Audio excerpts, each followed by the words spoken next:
Kintsugi Heroes brings you the following River Murray flood recovery story, jointly funded by the Commonwealth and South Australian governments under the Disaster Recovery Funding Arrangements. To find out more about this podcast, head to kintsugiheroes.com.au. The 2022 River Murray floods in South Australia were caused by record water inflows from the Murray-Darling Basin due to heavy upstream rainfall. The slowly rising floodwaters inundated homes, businesses and farmland, causing widespread displacement, infrastructure damage and agricultural losses. The disaster significantly impacted local economies, communities and led to the region's long-term recovery. In this special limited series of Kintsugi Heroes, John Millam sits down with members of the Riverlands community and gives them space to share their experiences of their personal adversity and community resilience. It's only through connection and empathy that there can be a path to recovery. In this episode, we meet Adele Johnson, who lives with her family on 250 acres along the Murray River near Pyatt, just outside Loxton. Adele shares her story of childhood holidays on the river to making it her home, building memories and community. She describes the slow approach and sudden rise of the 2022 Murray River floods, how her family prepared, and what daily life was like as water surrounded their home. Through practical challenges and strong community support, Adele paints a clear picture of resilience and life by the river during a major flood.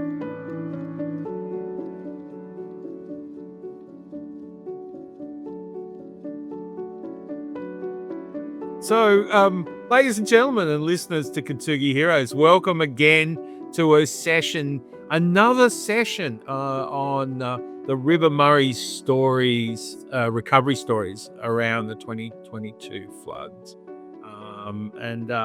We are again privileged to talk to a local who has a unique flood story and, an important piece of the puzzle for the to share around that period of time in the Riverland.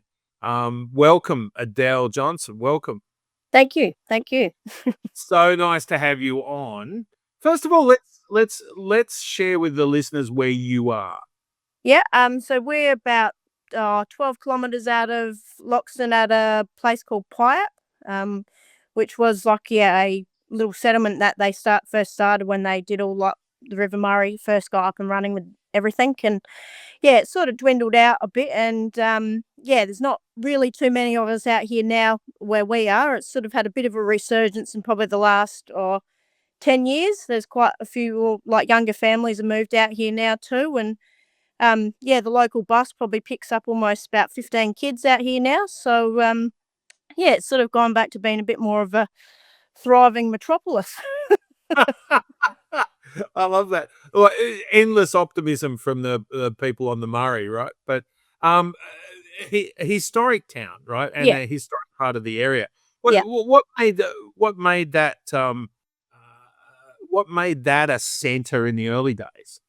I think they started up as like parcels of farmland, and people got their parcel of land, and with the river being right out the front here, obviously, they traded with the paddle boats and all that sort of stuff. And then, people wanting to, be bigger than everyone and be the boss, they ended up all fighting with each other, and eventually it all, fizzled out. So, everyone sort of disbanded and whatnot. But there was a school here and everything as well. And, it's, quite got a good little bit of history. And there's actually, we've got this little relic up on the top of the hill, which used to pump the steam out of the water, or water out of the river, sorry. And that's where the steam got let out. And so that's still standing. But it's an interesting place, right? So it's where the river meets the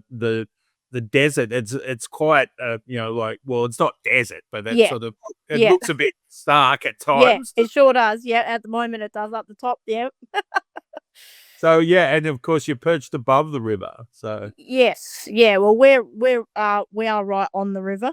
Yeah, so we've got about 650 meters of river frontage. So we've got uninterrupted views across the river, and yeah, look at Catarapco National Park across there. So yeah, we're very, very fortunate and lucky to own this lovely parcel of land. of course you're giving us a great impression, right, with the corrugated iron shed and the Major Mitchell Yeah, behind you, yeah, right? So yeah, yeah, yeah. yeah. Yeah, it's pretty rustic out here. There's nothing flashing about our place, that's for sure. I love it. It's the best kind of podcast booth, right? Yeah. Um, so how did you end up here?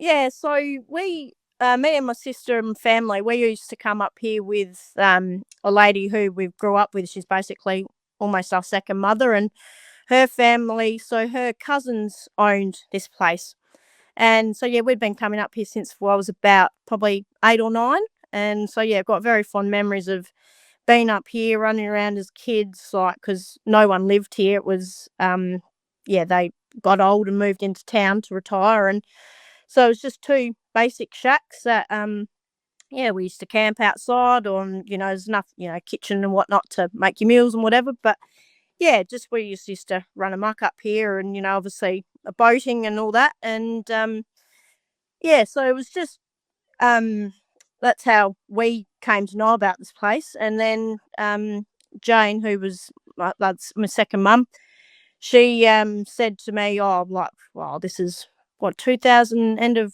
or about 2015 that they were looking to sell it."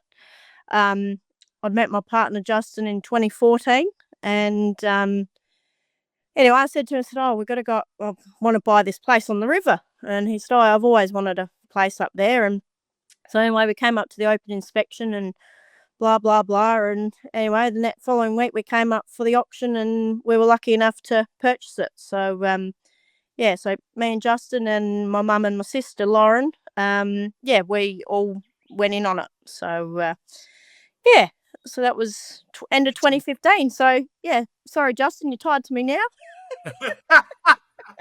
So yeah, he can't get away without if he wanted to, unless he No. It's amazing, how many stories I find of that area where people are drawn. They have a childhood experience or whatever, and they're drawn back or they're drawn into it. Right? Do And you that's find what that was what it was like. And I still remember Jane saying, "Oh, it's a lot of work, because it is on 250 acres, like more basically floodplain." Um, and I said, "Oh, Justin's pretty handy, and he is. He's got his bobcat. He's got this. He's got that. Like, so yeah, he's done a lot around the place. So he's done heaps. But yeah, it's wasn't he because she was like, oh, worried that we're just going to come up here and just sit around like we used to do and blah blah blah. But no, it's certainly we've made it into a home, and yeah, we've had it for just over 10 years now. So. and how do you make it work? Well, we don't farm anything or anything. We just basically live here. Um, yeah. I'm a baker at the Loxton Country Bakehouse in town, and Justin is in earth moving, and I've got two. Well, Justin's got two kids from his previous marriage, and one lives at home with us, and then got two girls ourselves. We've got Charlie, who's 6, going on 16, and I've got Maisie, and she's 3, just gone 3. So, yeah, but you make it work. Loxton Country Bakery, that's the best pies in the Riverland. Is that Oh how it yes, works? yeah. No, I won't yet argue about that with you. No, they are good. Absolutely. I love a good country pie. It sounds amazing, and I love that you guys, you visit and you end up with, brown water in your veins, and you come back and you make a life out of it. So 250 acres of river plain, you knew what you were doing, right? This wasn't a surprise with a high water event. No, so at the end of 2016, we did have a small flood. Nowhere near obviously as big as 2022. Nowhere near that. Um, yeah, so it was definitely an eye opener when the flood started coming, and so the bottom shack was built in the 30s, and so that went under in 56. So then they got smart and carted lots of red sand from at the top of the property and built up the second one. So if it ever happened again, then the top one was higher than 56. So the bottom shack, we probably had, if we'd had probably another 20 mil of water come in, we would have been, getting a little bit worried about the bottom here, because that would have probably been starting to almost go under or starting to lap at the doors. So it's interesting because the property owing to the law of 56, which is the Great Flood, right? The Great Flood. You benefited from that law, from that Yes, river yeah. law. Wow. Certainly. They like the shack they built's just a better block shack and whatever, but they made do with what they had, and it probably would withstand a flood too. But the bottom one's just only a bit of weatherboard, so that would probably be a little bit dicey if we do experience it again, if it goes higher again, because that's what people are saying, that it is going to come again and it's going to be bigger. And I'm like, I don't know if I want to do this again, but anyway. People love telling those stories, right? There's plenty of those stories on we've heard Oh, it yeah. on interviews, right? So Yeah. tell us a little bit about, you'd been here 10 years, right? And you obviously, being connected to the community now and so on. Yeah. When the word went out that there was a flood coming, and this is a weird thing because you've given months Yeah. of warning. Yeah. What was that like for you? What did you think, and Well, what did you sort of I resolve? still remember, like, everyone was sort of talking about a flood, and still remember being at work, and one of my workmates, he goes, "Oh, well, you'll be getting flooded." I'm like, "What are you talking about?" He goes, "Oh, the flood, like, you guys will, like, get flooded out there." And I'm like, "No, we'll be right, we'll be right." And Justin sort of did some calculations and everything, and he was out with his laser level and working out markers and all that of where, because they were saying that, predicting what was going to come down and marking out where those sort of spots were around the property. And so then it was just sort of a matter of moving a bit of shit that we wanted to. That was important. Wasn't really too much. So poor chooks had to be relocated to the highest point possible. So, we would, and Chelsea's the older daughter who lives here with us. She's got a converted shipping container as a bedroom. So, we made measures to jack that up as well, and luckily we did, or else that would have been flooded. They were sort of probably the only prep things we did. And then the neighbours who live or who have the property next door, they are in their 80s and aren't up here. That's just their holiday house. So we went and moved a bit of stuff for them as well, because I obviously couldn't get up here all the time. And then, it was just sort of like every night we'd just do a bit. And luckily we've got good neighbours up across the road that we moved all our stuff up there. Oh, great. So was that, obviously was it the subject of discussion in the community? Was it everyone's like, "Oh, you flooded yet?" And, "Oh, what's it like now?" And it was, to be honest, it was slow to get down here, but then when it did, it just seemed to rise pretty quickly. Like, each day you'd got, like, to begin with, I remember we'd be out driving around the paddocks and we'd go, "Oh, look at where the water's coming in from creeks down the river into our property," and all that. And then eventually, it's getting closer and closer. So we got a few loads of rubble in for our driveway, just so we could keep accessing that for as long as we could. And then, obviously then in the end, we ended up boating in and out of the place. So, wow. So then we had to make, because, it's like floodplain out the back. It was creeks out there too. So we had a creek and a set sort of route. So we're out there one night banging white posts onto trees, so we knew where to go with reflectors on, because I did for a while drive out at night time in a boat and in a car to go to work at midnight. So wow, that was fun. My goodness, that's wild. Yeah. What do you think? What was the general mood? Was the community worried? Were they confused, positive? Were they confident? Well, Loxton had nothing to worry about because that's so high there anyway. Obviously the caravan park and all that, that's right on the river, so that went under a fair bit. But no, it was generally, look, I don't, I mean, everyone was, saying, if you need anything, let us know. If you need a place to sleep, if you need to move out and all that. But like for us to move out, well, there was 6 of us living here at that time, and we've got 2 dogs, 2 cats, 20 chooks. It was like, well, what do you do? Like, you can't just sort of pack up and close your door and leave. Like, yeah, but no, it was good. And every time you went into town, it was just like, oh, how you going and all that. So no, it was generally pretty upbeat. And then of course, obviously people were coming up here to have a look at the water too. So that brought dollars into the community too, I guess. Yeah. Yeah, more pies sold. Yeah. You mentioned the caravan park. Of course, that's a big sort of part of the economy of Loxton and that Yeah. area. Well, Yeah. and they struggled for a while. Yeah. How's that going? Yeah, look, I think like they bounced back all right too now, I think. In all honesty, I think they need a good upgrade down there, like make better use of it, like Renmark and all that have, like when you go and have a look at theirs, Loxton could benefit a lot for that too. But yeah, I think, even down the park there, like after the flood, obviously everything was just mush, like the grass is mushy and looks disgusting. But nah, it's all looking pretty good down there now, and yeah, it's back to almost, you couldn't really tell that there's been a flood, except for the markers on the tree. Yeah, and and your white posts are still there, are they?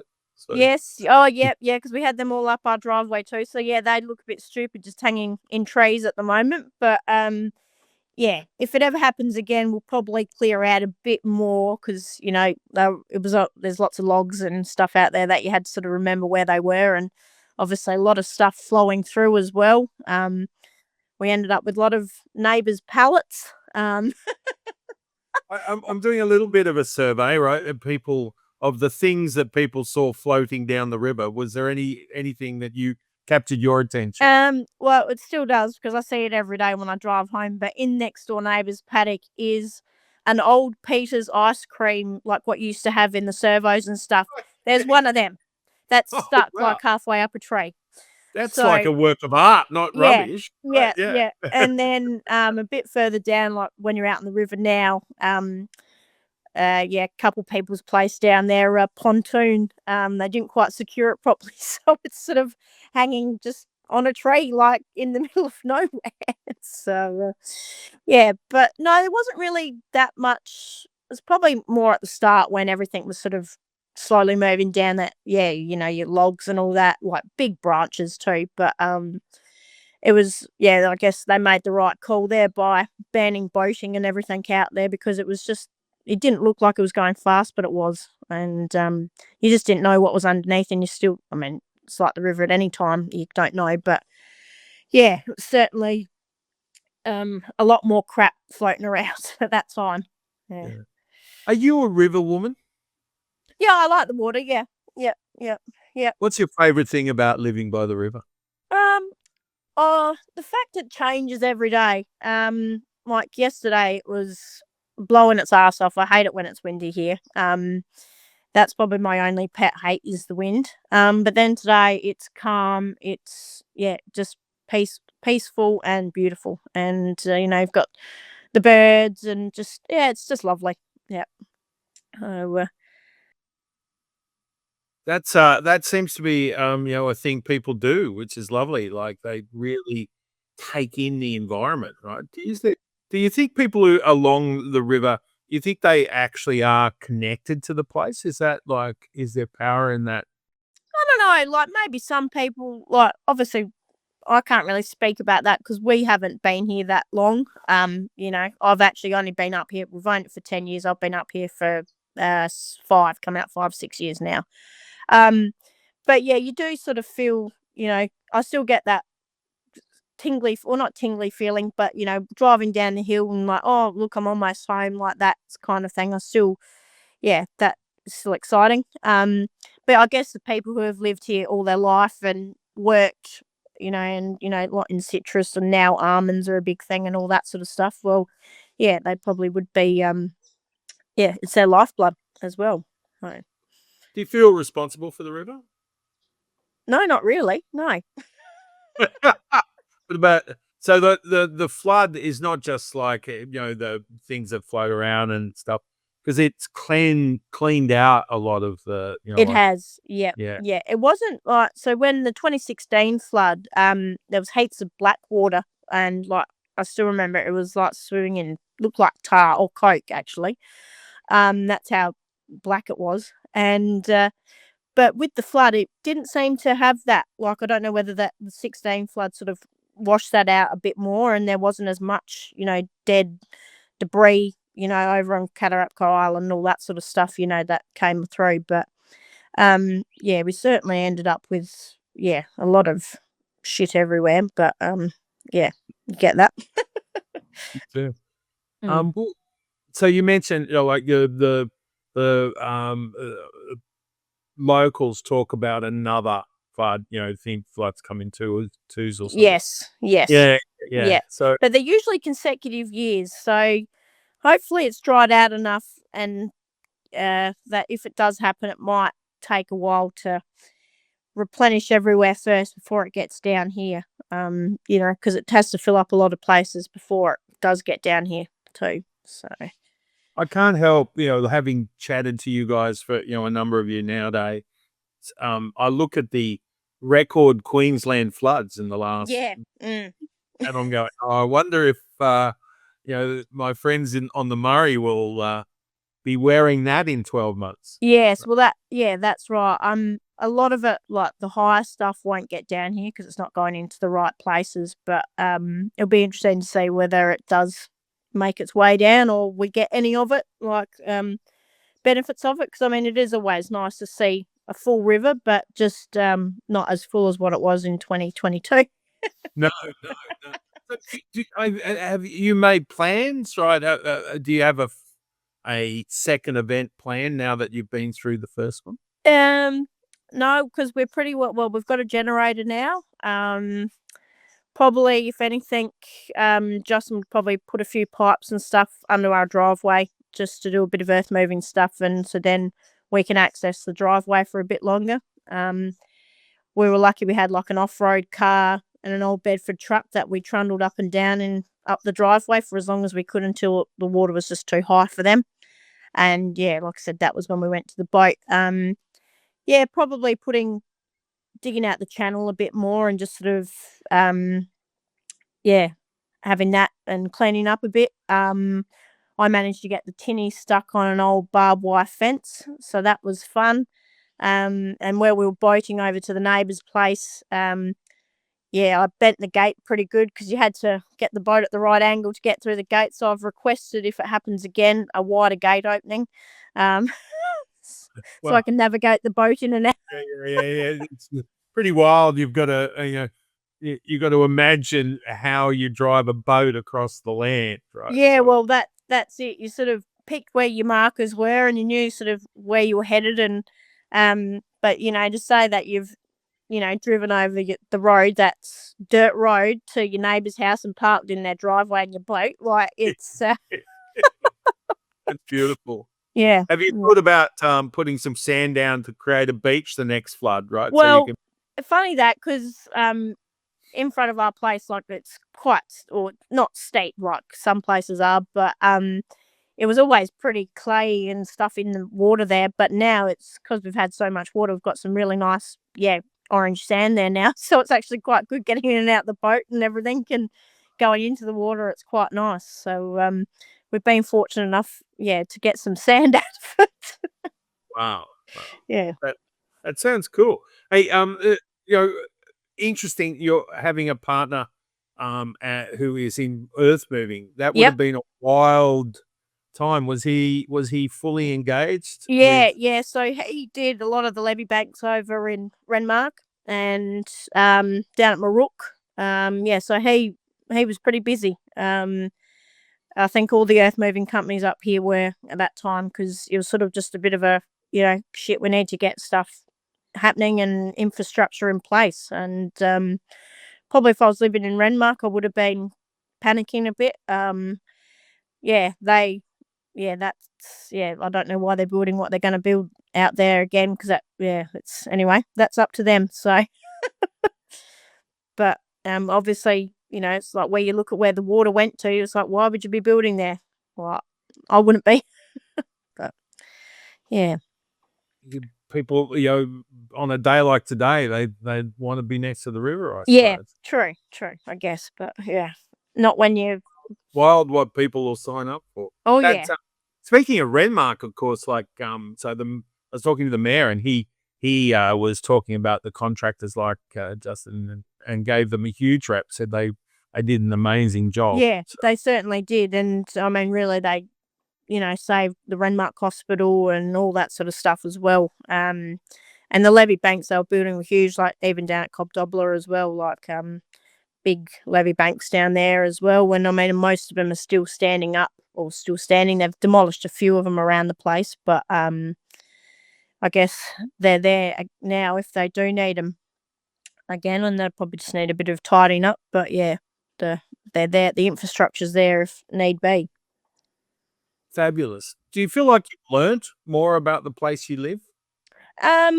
Probably. It's just amazing where the water comes from, and where it travels.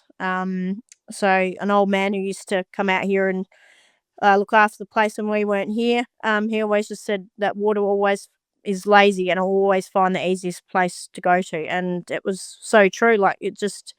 Yeah, amazing how it just seeped in everywhere and just filled that up, and then it would go off again. And yeah, it was interesting, that's for sure. And It's kind of wonderful that you can look back at that and say it's interesting, rather, because there are many of your neighbours and areas around you were impacted. People who didn't have, ended up being, knocked flat, lost, property and all that stuff. Right. So, such, fabulous outcome for you. How has other people's, challenges impacted the community? And, from your perspective, what do you see around you? well, I guess they've rebuilt, I guess, as much as they can. Yeah, like the people down the road, their pump shed. Justin went down there and did the surveying on that and said you need to go higher with your levee bank that you put in, or else you're going to lose that. And so they listened to him and did that, and so that saved their bacon a bit. Yeah, it's hard to say because I mean a lot of it. I mean, yeah, like over if you drive over and have a look at the houses over near Cobdobble, there was one over there that you just watched like it was in the middle of a levee bank, but it was on the wrong side of the levee bank, and yeah, you just think the clean up there, and also yeah, down at Morgan and Walker's Flat, like yeah, you could drive in there after and just looking at where the mark was on houses, it's just the cleanup for them was pretty big down there. That's for sure. Yeah. Yeah, no, absolutely. Yeah. And of course, do you see like that kind of disaster can, can leave a sort of positive community feeling, or it can, be a bit of a downer? What do you think I is the big? I think it was pretty positive, really. Like everyone was after willing to do whatever they could to help clean up, and obviously like they had packages from the government to help you if you did need it and all that sort of stuff.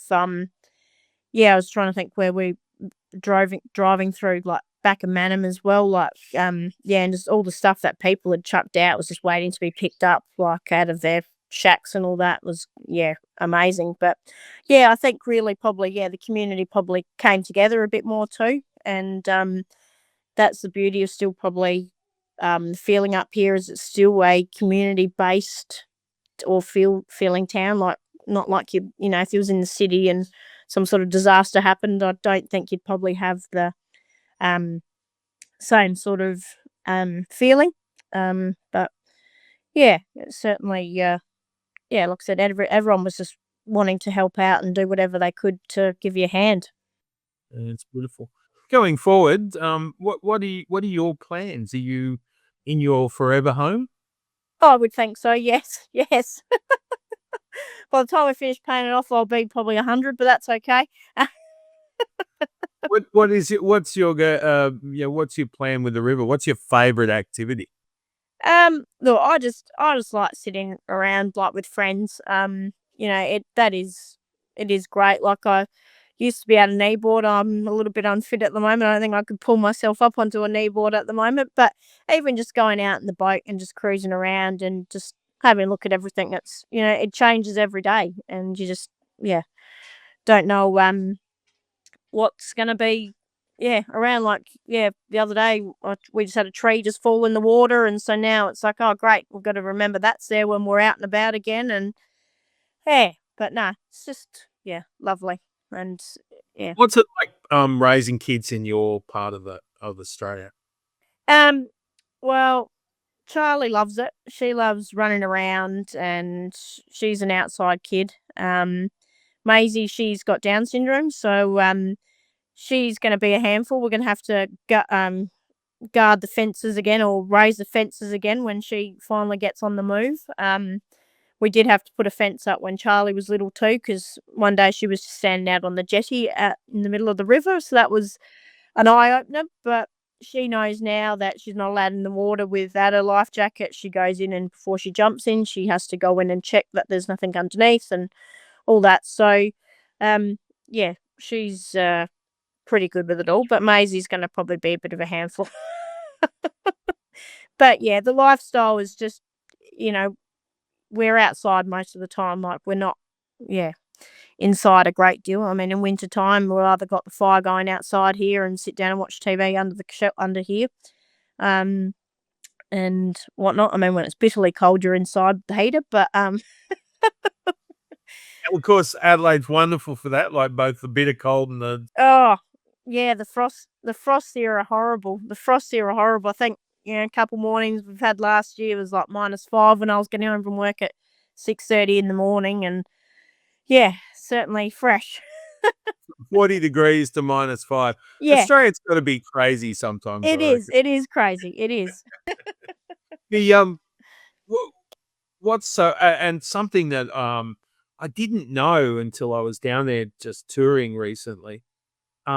You guys have an amazing sky at night. Yes. Oh, yes. Yes. Yeah, the sky is, and because we've got hardly any lights out here either, that is one of my favourite things too, is, looking at the stars each night. And the other week when that, Elon Musk s sky trail thing, I got Justin up. I'm like, "Here, come and have a look at this," and it's just like all these satellites after satellite, and it's just, like, clear as day just above you. It was quite amazing. And yeah, definitely, I'm a bit of a stargazer at the best of times, so, yeah, always out here sort of with my binoculars, and I wanna get a telescope next. That's my next thing. Beautiful. Uh, what do you think of the area need going forward?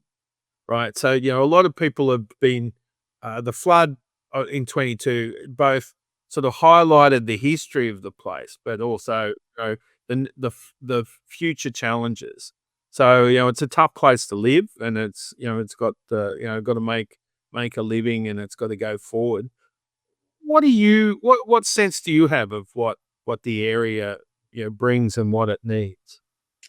Um, I love Renmark's what they've done down there on their, along the riverbank there. That is Yeah, the new fantastic. dock and everything, yeah. Yeah, Yeah.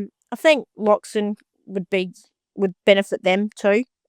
Just like the ease of it, and just, I mean, Loxton Riverfront is lovely too, but when you look at what Renmark's got, and you think, geez, that would be nice to have in any of the places too. Um, so yeah, I mean, they've got a bit of a clean up in Berry as well, like with where the water got, and like the road and all that, that got pretty badly damaged. So I think once that infrastructure's back, that will be a benefit for the town as well. Um, yeah, it's a hard question. I like the place. I like it the way it is. It's just nice. It's still got your country vibe to it. That's what is still a good attraction for me. And, what's so you're a baker. How did you end up being a baker? I started baking after I left school. and did a 3-month TAFE course, and then ended up getting an apprenticeship down in Unley because I lived in Harndorf. And yeah, from there, worked there for about a year and a half, then got a transfer to Mount Barker and worked there for about 18 years until I got pregnant with Charlie. And then that was when we decided we'd move up here full time and whatever. And yeah, so I had a couple of years off and then started back baking when Charlie turned 2. So I'd known Tim. He was one of my lecturers back in the day at TAFE. And so he had heard that I was moving up here and got in touch and asked if I wanted a job and all that. And the rest is history, I guess you could say. So and so what's the Riverland choice of pastry? The pies probably. Pies. Yep. There's a great. I sat down and had a great coffee and pie at Manham too. So clearly, there's a competition around. So Yes, yeah, no, there is a few good little hot spots for bakeries. Tail and Ben's another good bakery too if you're out and about. I'll definitely put the pie expedition on the books. Right? Yes, for sure, Yeah. for sure. Yes. And just thinking finally, what do you most hope for in your future, you and your family? What are you looking forward to? Oh no, just probably to have healthy and happy lifestyle and just enjoy what we've got. And sometimes it's just nice to sit down and not do anything. I mean, there is always you look around and you think, crikey, there's toys over there that need to be cleaned up or that needs to be done. The garden needs to be weeded and whatnot. But sometimes it's just nice to sit and just chill too and appreciate what we've got and how lucky we are as well. That's Mm. wonderful. Yeah. Given that you watched, they put the cottage high enough, right? So Yeah. you had a place. Do you think it needs to be higher, or are you feeling safe? If we had to live up there at the top one, yeah, we'd be all right. We'd be all right because that's got the toilet and the kitchen up that one, so that's okay. I just don't know whether I could stand the docile hum of a generator because after 70 days, that was certainly wearing a bit thin, and obviously the amount of money that it cost to run that, but it was what we had to do. And yeah, and I mean, probably we're lucky that we're far enough downstream that if we have to move stuff again, then we've got the time. It's not just like a flash flood that like Queensland are experiencing too. Like they've left and they've come back to utter devastation. And I mean, people did on the Murray too, but everyone had forewarning too that it was going to happen as well. So we're probably lucky in that sense that Yeah.